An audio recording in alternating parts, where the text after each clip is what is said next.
Assalamualaikum warahmatullahi wabarakatuh. Innal hamdalillah nahmaduhu wa nasta'inuhu wa nastaghfiruh wa na'udzu billahi min shururi anfusina wa min sayyiati a'malina. Subhanaka la ilma lana illa ma 'allamtana innaka antal alimul hakim. Asyhadu an la ilaha illallah wa asyhadu anna Muhammadar Rasulullah. Allahumma shalli ala Muhammad wa ala ali Muhammad.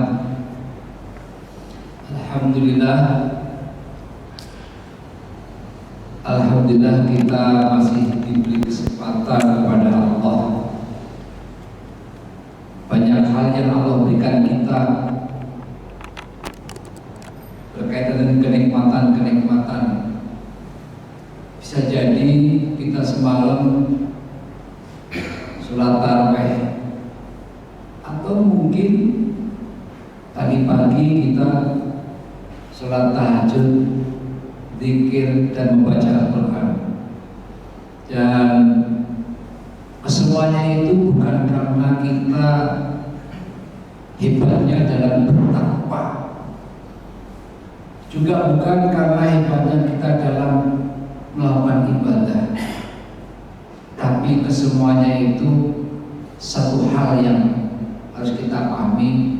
Semua itu datangnya karena ada nasrullah, ada pertolongan Allah. Dan untuk itu marilah kita banyak-banyak melakukan puji syukur kepada Allah, kepada Zat yang Ar-Rahman, Ar-Rahim, Al-Hudus dan Al-Ghafur. Bapak dan ibu-ibu yang Allah rahmati, teramat banyak nikmat-nikmat yang telah kita terima, namun sangat sedikit syukur kita yang kita berikan kepada Allah. Bahkan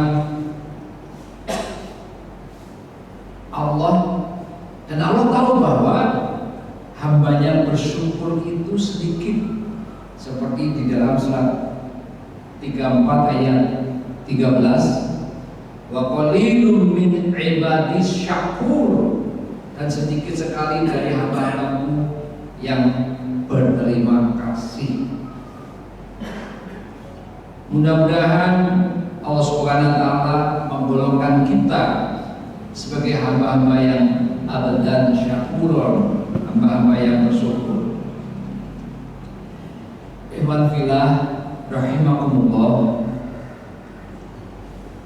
hari ini adalah hari ke-17 kalau tidak salah, dan insya Allah masih ada waktu tersisa antara 12 sampai 17 hari. Tentu kita memahami bahwa Ramadan adalah waktu yang prime time, yaitu waktu yang kalau dibandingkan dengan 11 bulan yang lain, inilah waktu yang paling tepat. Inilah waktu yang paling banyak kita harus mohon ampun kepada Allah. Ramadan itu seperti Nabi Yusuf di antara 11 orang saudaranya. Kebaikan yang dilakukan oleh 11 saudaranya tidak akan mampu mengalahkan kesempurnaan oleh Nabi Yusuf. Ramadan itu seperti matahari di antara gugusan planet yang ada di dunia ini. Ramadan itu seperti Nabi di antara para sahabatnya. Dengan kata lain, begitu besar keutamaan Ramadan dibanding dengan bulan-bulan yang lain.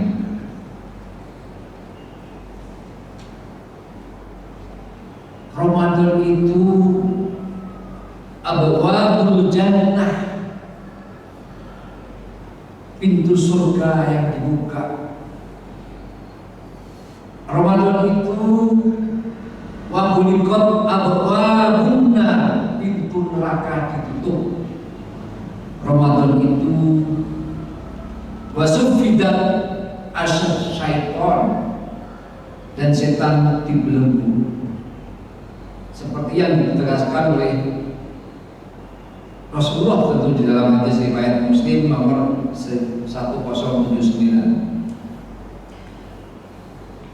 Seringkali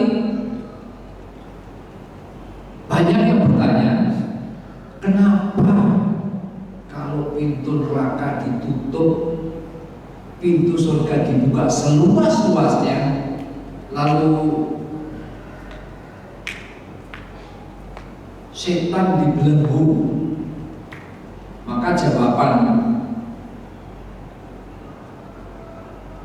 Abdul Abbas Al-Qutubi mengatakan, setan itu diikat dari orang-orang yang ada dua. Setan diikat dari orang-orang yang pertama menjalankan puasa dan yang memperhatikan syarat dan rukunnya dia pahami. Itu baru setan dibelenggu. Setan itu dibelenggu ketika apa? Yang berpuasa itu beradab dengan saat berpuasa. Sebagai contoh, kejahatan, kemaksiatan kepada Allah di mana-mana. Itulah karena dua hal tadi. Orang yang menjalankan puasa tapi tidak memperhatikan syarat dan rukunnya, dan orang yang puasa tidak punya adab. Ikhwatul iman azunai wa iyyakum. Ada satu riwayat yang berkaitan dengan keutamaan Ramadan. Riwayat ini diambil dari riwayat Ibnu Majah. Ketika itu ada dua laki-laki dari Bani Guna'ah datang ke Mekah,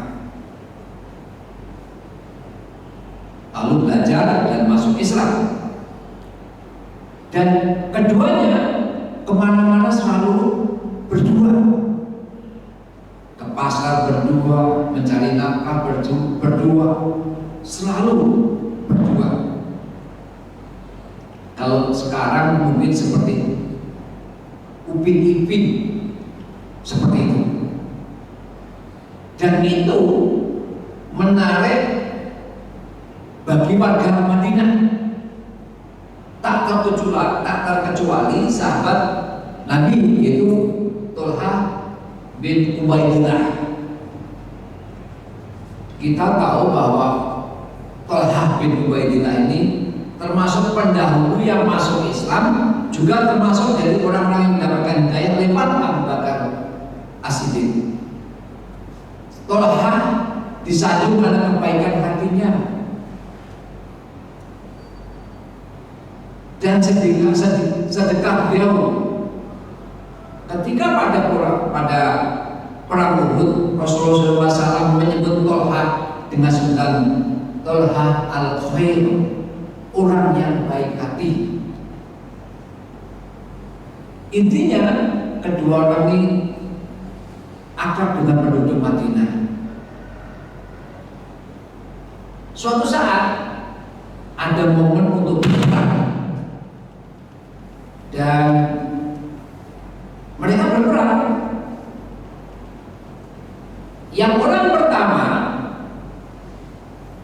mati syahid, terbunuh dalam peperangan itu, dan orang yang kedua kembali ke Madinah dengan sehat walafiat.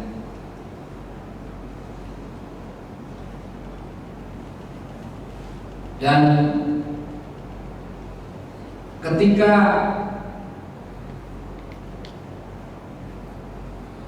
setahun setelah itu orang yang kedua pun wafat, maka suatu saat Thalhah bin Ubaidillah bermimpi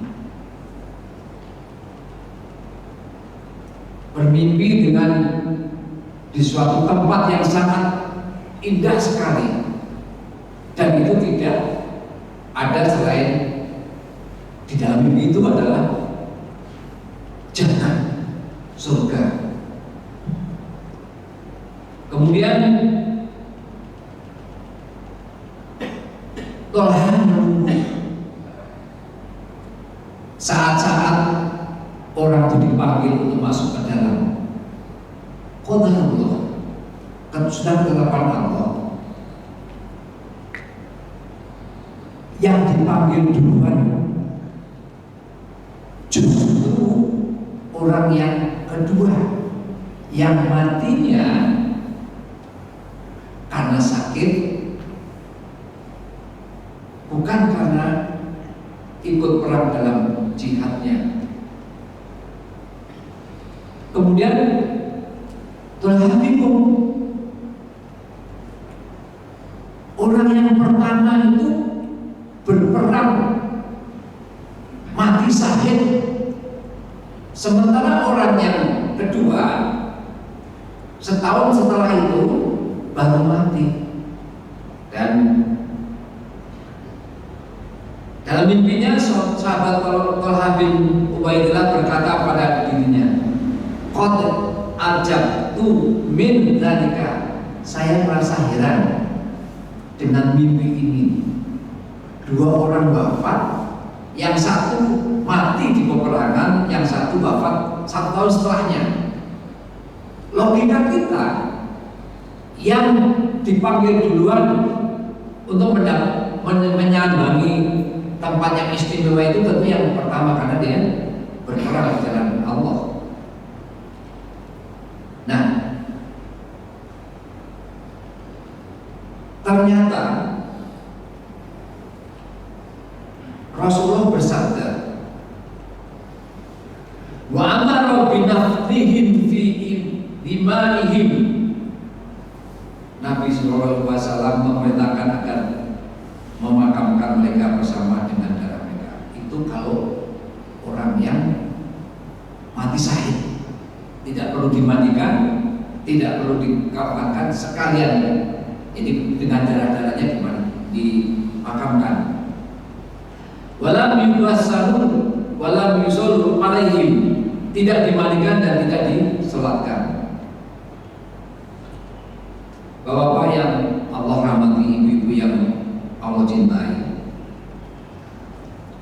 Thalhah bingung, kenapa orang yang mati syahid juga dipanggil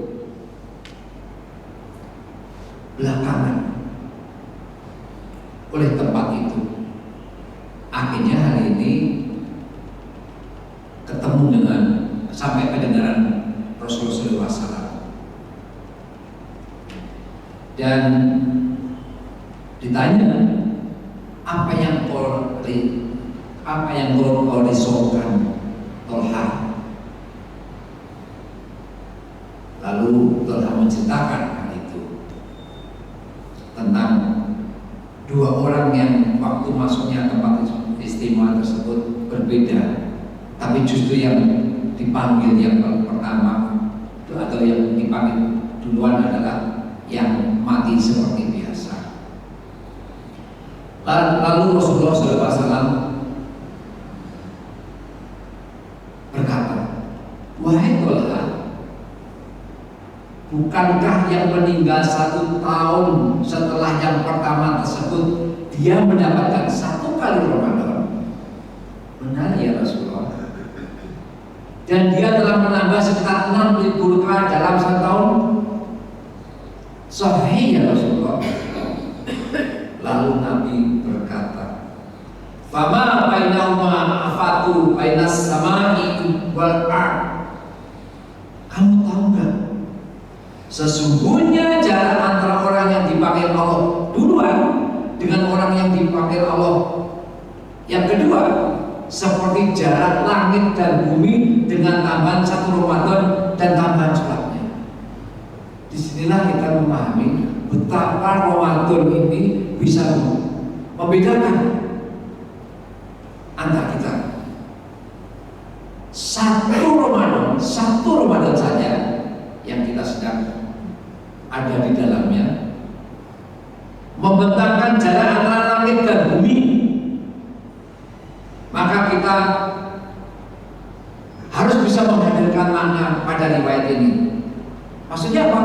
Allah tidak pernah bermain-main dengan memberikan kesempatan kehidupan manusia dengan Ramadannya.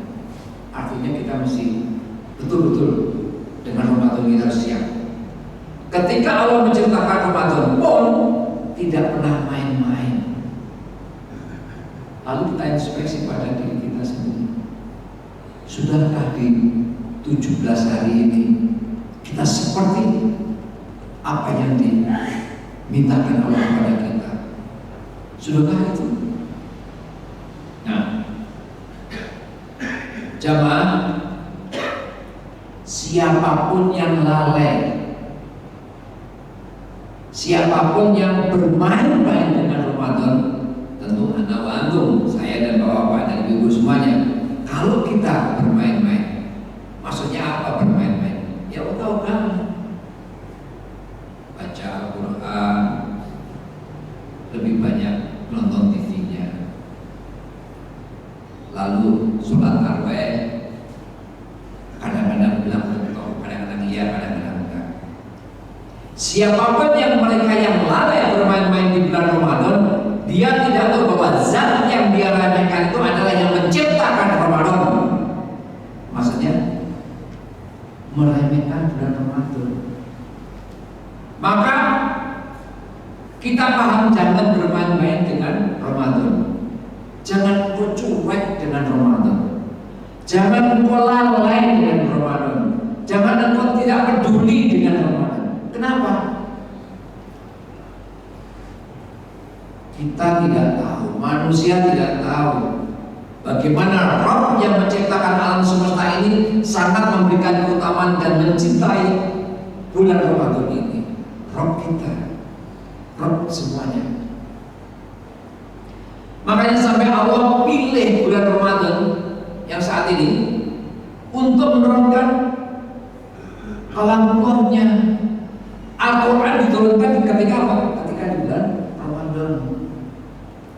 Setiap kalam Allah yang berjumlah 30 juz dari Bismillah hingga surat An-Nas dipastikan menjadi ultimate answer dalam kehidupan kita, menjadi jawaban setiap permasalahan hidup kita. Dan itu tidak boleh, dan itu tidak Allah pilih kecuali di bulan Ramadan, bukan bulan-bulan yang lain.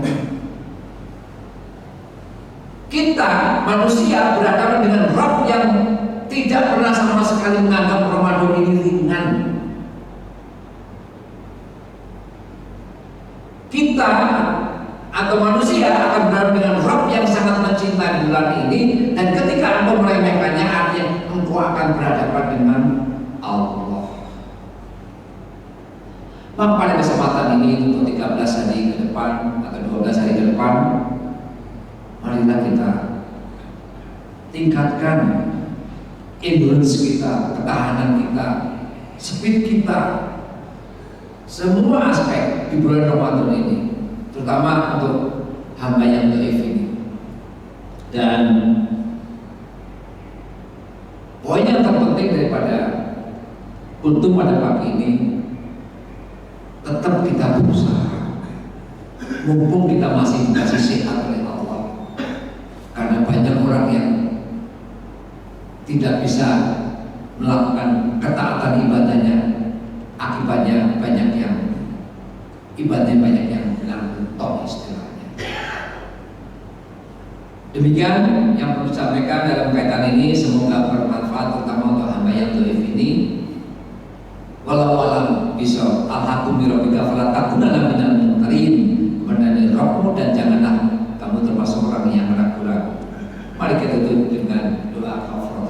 Subhanallah wa bihamdika asyhadu alla ilaha illa anta astaghfiruka wa atubu ilaik. Assalamualaikum